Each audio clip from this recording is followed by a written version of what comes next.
intelligence, skill, patriotism, and a resolute aspiration for a better future.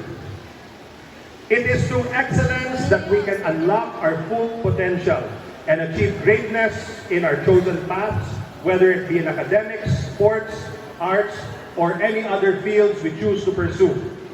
It is the relentless pursuit of excellence that sets us apart and propels us to new heights of success. It is the power of intelligence that enables us to envision a brighter future, to innovate, and to lead with wisdom.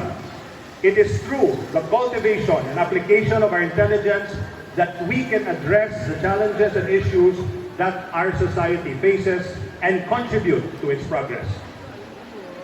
Skill is not solely limited to technical expertise. It also encompasses the ability to communicate effectively, to collaborate with others, and to adapt in an ever-changing world. We are equipped with the tools to make a meaningful impact and strive for excellence with our skills. To the young minds present here, I encourage you to embrace a mindset of lifelong learning.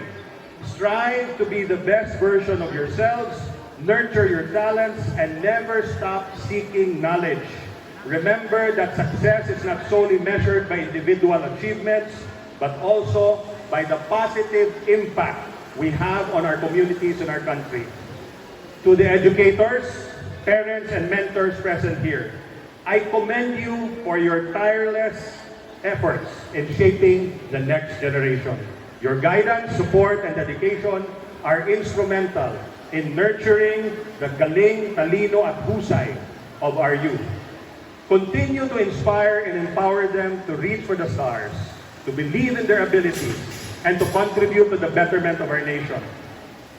Together, let us build a city, a nation, where excellence is celebrated, intelligence is harnessed, skills are honed, and patriotism is deeply ingrained.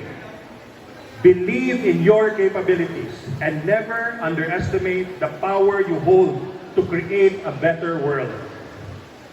Mabuhay ang galing talino at husay ng mga batang makabansa. Madamo kasalamat, kag mayong aga sa inyo tanan.